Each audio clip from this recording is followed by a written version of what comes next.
Välkomna tillbaka till en ny söndag. Jag står här med Oskar idag, som vanligt. Ja. Och idag har vi något som är... Det är läckert. Jag polerar lite så. Ja, precis. Mizunos nya vet vi inte. De har ju varit släppta i Japan i ungefär ett år nu, va? Ja, och jag... Liten anekdot kring det. Ja. Mizuno brukar alltid släppa sina produkter i Japan före de kommer till Europa. Precis. Vilket gör att man kan alltid hålla lite koll på Mizuno när det kommer nya grejer.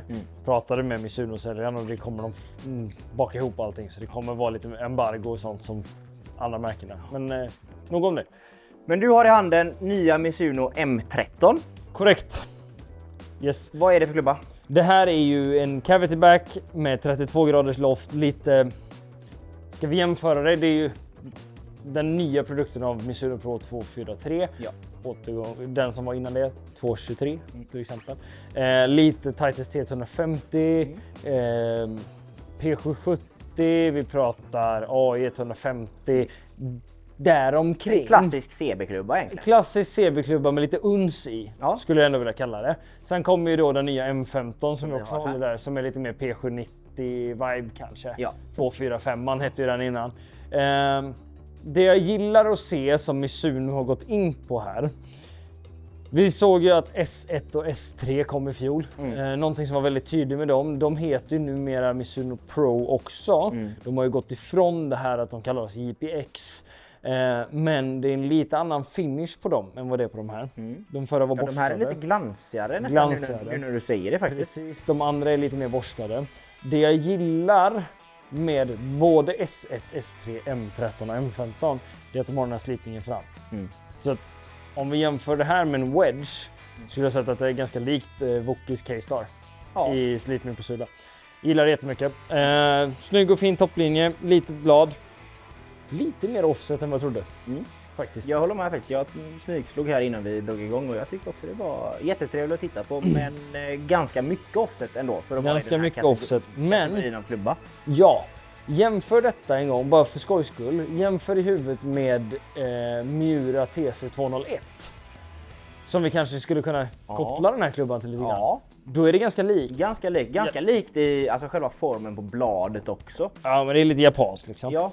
Men jag tänker så här. 32 graders loft. Man hade kunnat weaka den och få den lite mindre offset om man nu vill det. Jag slår några, va? Slå. Grinen på 170 meter, det är bara att panga på. Jävligt snygg. Jag polerar lite så här precis.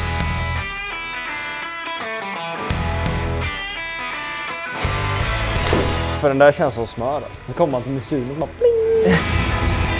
133 miles per hour den bollen.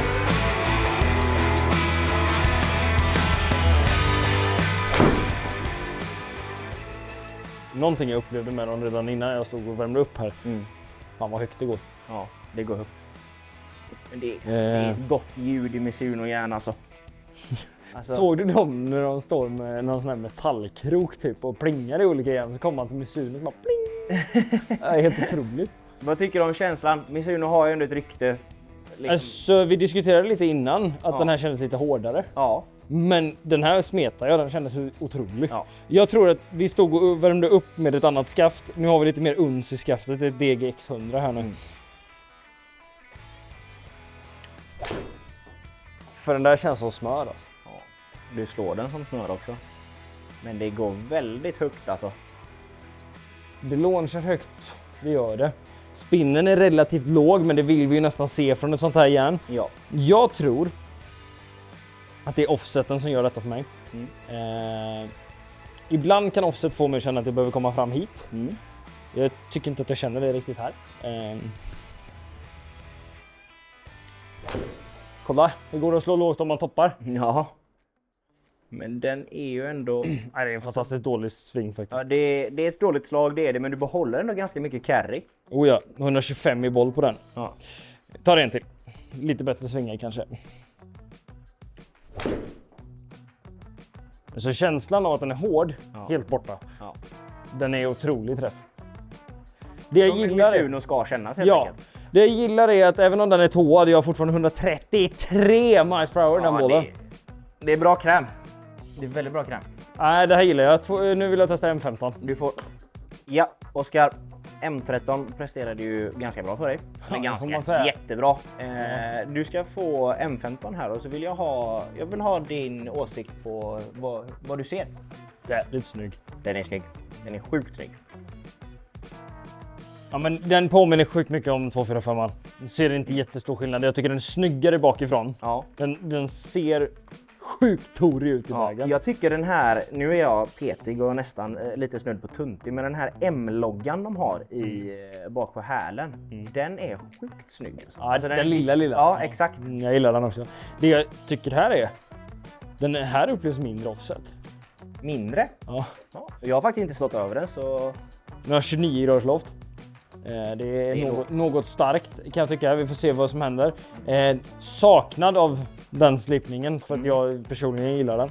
Vad erbjuder den slipningen om vi ska prata till folk som kanske inte har koll på K-Star till exempel? Ja, men så här, det tillåter mig att vara lite brantare på bollen. Och jag som har alltid haft svårt att lösa en låg bollflykt genom ett dynamiskt loft, kan jag få vara brant på bollen? Fine, då är det skitbra. Men så fort det blir liksom Skogaholmslimpa utav det så har jag inte råd med någon felmarginal alls. Den tar sig ner i marken och sen vill den upp igen. Precis. Så att jag kan ju många gånger, speciellt om jag står här inne och står och tränar mycket, då får jag hålla upp en månad för att handlederna går av. Liksom. Ja, Ja, vi tar något med den här också. kör. Den ser arg ut. Arg. Mjuk och arg.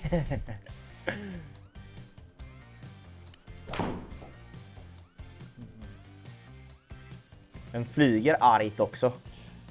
Den är lite pullad men satan vad långt det går. 137 i boll. Okej. 5,5 i spin. Den är intressant för den är toppad. Flyger fortfarande grin. Ja. Men det är lite stor skillnad mellan de två, va? Vad har vi spinmässigt bra? Nej, inte så stor skillnad ändå. Nej, faktiskt inte.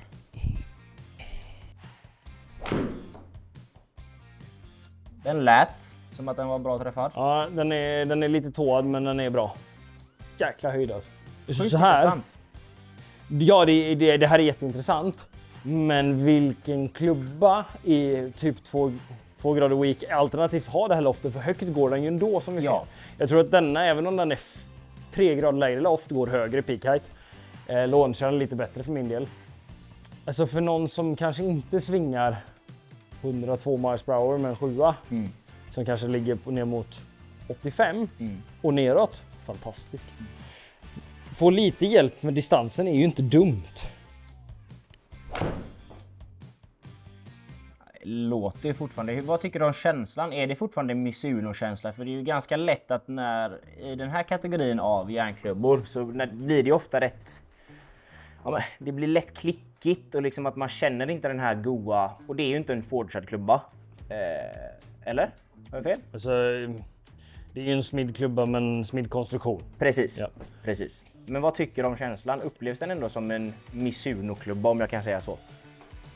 Jag känner inte jätteskillnad Nej. på dem. Och det är ju sjukt positivt. Ja, det är det. Alltså om man ska kolla på andra konkurrenter till Mizuno i den här kategorin så tycker jag i alla fall att det är... Det känns klickigt, ja. Det här är inte alls klickigt. Vi tar en till. Det här hade jag faktiskt kunnat sätta i vägen.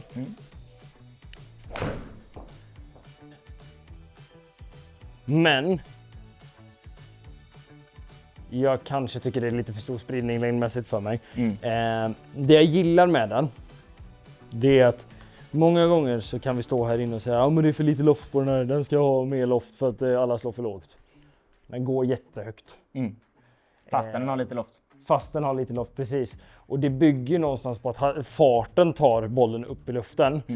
Och avsaknad av fart gör, då har vi ingen möjlighet att komma upp i luften. Det är därför typ Srixon ZXi5, som kanske är en klubba som inte är den här ihåliga, goa känslan. Eller den här känslan av att det blir i den. Trampolinkänslan liksom. Exakt, den är lågt loftad men launchar högt ändå. Så att vi har någonstans hittat en kategori klubbor som går jävligt högt utan att vi behöver skapa farten själva. Den skapar den i klubbhuvudet. Det är sjukt positivt. Ja, men faktiskt. För Ska vi kika på lite siffror kanske? Ja, men gör det. Oskar, vi har tagit fram siffrorna här. Det här är ju din hemmaplan. Du tittar på det här varje dag. Vad ser du? Vad är skillnaden på de här två klubborna? Det här är sjukt intressant. Tittar vi på den M13 var en klubba som jag tyckte gick högt. Mm. Peak-heighten på M15 är högre som ni ser. Ja. Och den kommer längre fram. Jag har börjat liksom prata om hur ska en bollstart se ut för de flesta. Om vi tänker att jag tar bollen här och kastar bollen med vänsterhanden. Så här, lite grann. Liksom, lite så. Den bollflykten som blir med den blir ju ganska... Eller hur? Men om ett jasplan startar så startar det så här och så sticker det iväg ordentligt. Precis. Det är ju det sistnämnda vi vill ha i bollflykten. Inte vänsterhandskast för min del i alla fall. Det finns ju vänsterhänta som kanske kastar längre än vad jag gör med vänsterhanden, absolut. Någonting jag varit fascinerad över här, som jag kanske varit lite chockad över själv. Ja, bollen går 11 meter längre. Jag vill inte stå och slå en järnsjö 180 meter, även om det hade varit nice. Men jag får inte riktigt ihop det hur jag ska ha det i vägen. Sen hade jag kunnat spela 5 till approach wedge istället för 4 Eller pitch. möjligtvis kolla på weakloften. Ja, eller hur? Men om man tittar då, jag hade nog hellre weakloftat dem för att få upp spinnen lite grann. För spinnen tycker jag är lite låg, riskabelt i ruff. Men det jag är jäkligt taggad på med M15. M13 är jag redan såld på, den är klockren. Siffrorna de är hemma liksom, det är så jag vill ha det. Men att jag kan ha en tightare ballspeed, det betyder att den är mer förlåtande. Och då tittar vi på den här siffran. Precis. Launchen går lite upp och ner för att jag träffade faktiskt några sämre här. Jag hade en ordentlig topp här. Spinnen är mer konstant än M13. Intressant. Om vi tittar på rakhet så är det samma differens där. Jag skiter i om den är 0,2 vänster eller 0,0 höger. Det är sak samma tycker jag. Båda två går väldigt rakt för mig i detta fallet. Carry. Den här tycker jag är intressant. Eller hur? Sjukt intressant. Det här är ju en klubba som ska ge längd och förlåtenhet. Och jag då, eller du också i detta fallet som har ganska mycket fart. Det är väldigt lätt att den här typen av klubb går... Alltså du stänger bladet lite, pullar den lite och den sticker liksom 10 meter längre än vad du förväntar dig. Ja. Och du hade något slag som gick lite långt, men om vi kollar på average här så är du ändå 3,3 meter. Längden kommer av att grinen är hård. Så spelar en vanlig Svensson-grin så är den fine. Sjukt fascinerad över M15. Jag tror detta kommer bli en succé. M13, ja men den klubban säger sig själv, den är bra liksom. Man får det man tänker att man får. Det är en CB, den är mjuk och den är god. Ja. Exakt, jag har redan fått extremt mycket förfrågningar på när de här dyker upp i fitting och de finns här just i detta nu. Det här är faktiskt våra fittinghuvud som jag packade upp igår. Så att de finns här. Det är bara att boka er fitting. Vi står och välkomnar er här. Ha det fint så länge. Ha det så gott nu.